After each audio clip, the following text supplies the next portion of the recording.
Hi అండి. ఎలా ఉన్నారు? నేను మీ సరోజ అండి. ఈరోజు మన రెసిపీ వచ్చేసి రాగి రొట్టె. హెల్తీగా, టేస్టీగా ఎలా చేసుకోవాలన్నది వీడియోని కిట్ చేయకుండా చివరిదాకా చూసేయండి. రాగి పిండితో ఏ రెసిపీ అయినా ఆరోగ్యానికి చాలా మంచిది. అది అందరికీ తెలిసిన విషయమే. కానీ ఇది షుగర్ పేషెంట్లు తింటే అయితే చాలా మంచిది. షుగర్ లెవెల్ని కంట్రోల్ ఉంచుతుంది, రక్తాన్ని శుద్ధి చేస్తుంది, టేస్ట్ అయితే సూపర్ ఉంటుంది. కంపల్సరీ ఇలా చేసుకొని తినండి. ఊరికే ఒకే తీరు రొట్టె కాకుండా కొంచెం డిఫరెంట్గా టేస్టీగా ఉండేటట్టు చేసిన వీడియోని కిట్ చేయకుండా చివరిదాకా చూడండి. బరువు తగ్గాలనుకునే వాళ్ళు సుతం ఈ రొట్టెని నైట్ పూట తిని పండుకుంటే మనకు నెల రోజులలోనే రిజల్ట్ అన్నది తెలుస్తుందండి. అంత బాగుంటుంది. టేస్ట్తో పాటు మనకు ఆరోగ్యానికి సుతం చాలా మంచిది కాబట్టి ఈ రాగి పిండి రొట్టెని కంపల్సరీ మీరు ట్రై చేయండి. ఎలా కుదిరిందో కామెంట్ చేయండి. ఇప్పుడు మనం వీడియోలోకి వెళ్దాం పదండి. ఫస్ట్ ఒక 2 టమాటాలు కొంచెం ఎర్రగా పండినవి తీసుకొని ముక్కల్లా కట్ చేసుకొని దాన్ని మిక్సీ జార్లో వేసుకొని మెత్తగా మనం జ్యూస్ లెక్క పట్టుకొని దాన్ని పక్కకు ఉంచుకోవాలి. ఇప్పుడు ఒకటి మిక్సింగ్ బౌల్ పెట్టుకొని అందులో 2 కప్పుల రాగిపిండి తీసుకోవాలి. 2 కప్పుల రాగిపిండికి మనం దాంట్లో ఇప్పుడు కొంచెం ఒక స్పూను జీలకర్ర వేసుకోండి. అట్లనే ఒక క్యారెట్ను తురిమేసుకోండి మీడియం సైజుది. అట్లనే 2 ఉల్లిపాయలతో చిన్నగా కట్ చేసి వేసుకోవాలి. ఒక 2, 3 పచ్చిమిర్చి కట్ చేసుకోవాలి చిన్నగా. అట్లనే కొంచెం కొత్తిమీరకు, కొంచెం కరివేపాకు చిన్నగా కట్ చేసి వేసుకున్నాక ఒక స్పూన్ సాల్ట్ వేసుకోండి. అంటే రుచికి సరిపోని వేసుకోండి. వేసుకున్నాక ఇప్పుడు పిండి అంతా అట్లా బాగా కలుపుకోవాలి. కలుపుకున్నాక ఇప్పుడు అందులో మనం టమాటాలు పట్టుకున్నాం కదా జ్యూసు, దాన్ని మనం అందులో వేసుకోవాలి.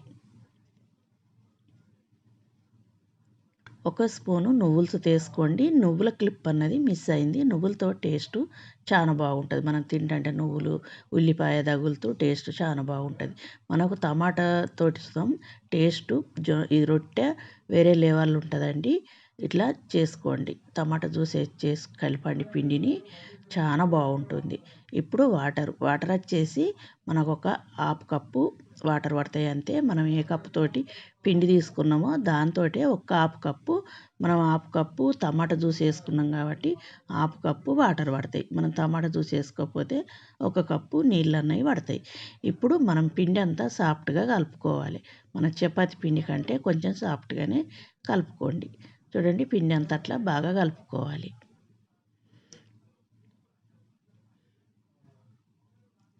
చూడండి, వాటర్ అనేవి ఒకేసారి వేయకుండా అట్లా మనం 1/2 కప్ అయితే సరిపోయిద్ది. అట్లా కలుపుకొని ఇప్పుడు మనం దానికి ఒకటి మూత పెట్టేసి దాన్ని ఒక అరగంట పక్కకు ఉంచండి.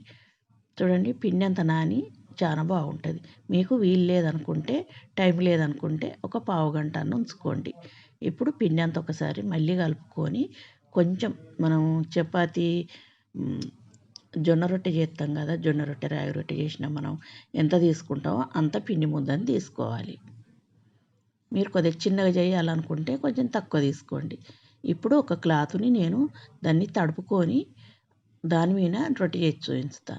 మీరు ఇట్లా క్లాత్ మీద చేసుకోండి, లేకపోతే బటర్ పేపర్ ఉంటే బటర్ పేపర్ మీద, లేకపోతే పాంతింగ్ కవర్ ఉంటుంది కదా దాని మీద చేసుకోండి. కవర్ మీద చేసేటట్టుంటే ఆయిల్ పెట్టి చేసుకోండి, చక్కగా వస్తుంది. చేతికి కానీ కవర్కి కానీ ఆయిల్ రాసి చేయండి. చూడండి, మనం రొట్టె అన్నది అలా ప్రిపేర్ చేసుకోవాలి. చూడండి, ఆ మందంతో ఉంటే సరిపోద్ది. ఇంకా కావాలంటే ఇంకా కొంచెం పతల చేసుకోవచ్చు. మనకి ఇవి పతలే వస్తాయండి. ఎంత పతల అంటే అంత పతల చేసుకోవచ్చు. ఇప్పుడు మనం స్టవ్ అంటు పెట్టి ప్యాన్ పెట్టుకొని కొంచెం ఆయిల్ వేసుకోండి. ఆయిల్ వేసుకొని మనం చపాతీని మనం చేసుకున్న రొట్టెని దాని మీద వేసుకోవాలి. మనం ఆ క్లాత్ వేసుకుంటే మనకు చక్కగా వస్తుంది. చేతి మీద వచ్చేటట్టుంటే చేతి మీద తీసేసుకోవచ్చు. ఇప్పుడు మళ్ళీ కొంచెం చేసి ఒక చిన్న ముద్ద తీసుకోవాలి. పిండి ముద్ద తీసుకొని పిండి ఆరకుండా దానికి మళ్ళీ మూత పెట్టేసి పక్కకు పెట్టుకోవాలి. పెట్టుకున్నాక ఇప్పుడు మనం కొంచెం ఆయిల్ వేసి దాన్ని రొట్టెని మంచిగా కాల్చుకోవాలి. మనకు రాగి రొట్టె ఎర్రగా ఉంటుంది కాబట్టి తెలియదు. మీడియం ఫ్లేమ్ మీద మంచి కలర్ వచ్చేదాకా క్రిస్పీగా అయ్యేదాకా కాల్చుకోవాలి. ఇప్పుడు ఇంకో రొట్టె చేసి చూపిస్తాను చూడండి. చూడండి, అలా మనం క్లాత్ మీద రొట్టెని చేసుకుంటే సూపర్గా వస్తుంది. ఇప్పుడు దాన్ని ఒకటి గాలే వరకు ఒకటి మనం ప్రిపేర్ చేసి ఉంచుకోవాలి. చూడండి, రొట్టెని రెండో వైపు తీసుకొని మంచి కలర్ వచ్చేదాకా కాల్చుకోవాలి. చూడండి, అట్లా ఎర్రగా కాల్చుకోవాలి. దాన్ని కాల్చుకున్నాక ఒక ప్లేట్లకు తీసుకొని ఇప్పుడు రెండో రొట్టె వేసుకుందాం. చూడండి, రొట్టె మనకు కాలే వరకు ఒక 4 నుంచి 5 నిమిషాలు పడుతుందండి. మనకు జొన్న రొట్టె కానీ రాగి రొట్టె కానీ కొంచెం లేటుగా కాలుతుంది కదా, దీని అట్లనే కాల్చుకోవాలి. మీడియం ఫ్లేమ్ మీద ఒక 2-3 నిమిషాలు కాల్చుకుంటే రొట్టె అన్నది చక్కగా కాలుతుంది. మీద నుంచి కొంచెం ఆయిల్ వేసుకొని దాన్ని రెండో వైపు టర్న్ చేసుకొని దాన్ని మంచిగా కాల్చుకోవాలి. ప్లేన్ అన్నది మీడియంలో పెట్టుకోండి, అప్పుడే మనకు క్రిస్పీగా కాలుతుంది రొట్టె.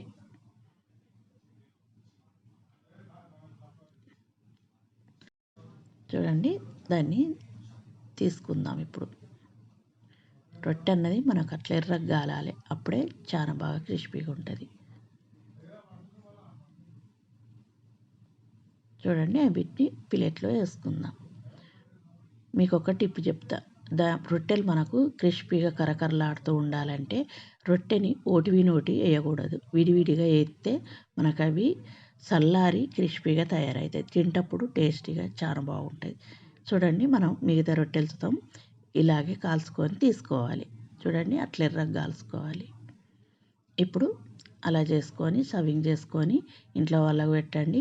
చాలా బాగుంటుంది. తప్పక ట్రై చేయండి. నచ్చిందంటే లైక్ చేయండి, షేర్ చేయండి, సబ్స్క్రైబ్ చేయండి. నా ఛానల్ సబ్స్క్రైబ్ చేసుకొని వాళ్ళు వెంటనే సబ్స్క్రైబ్ చేసుకోండి. మీ ఫ్రెండ్స్కు ఫ్యామిలీ నెంబర్కు షేర్ చేయండి. ఒక లైక్ ఇవ్వండి. మీరు ఇచ్చే లైక్ ఇంకా కొంతమందికి నా వీడియో చేరుతుంది. ఇలా చేసుకొని ఎలా కుదిరిందని కామెంట్ చేయండి.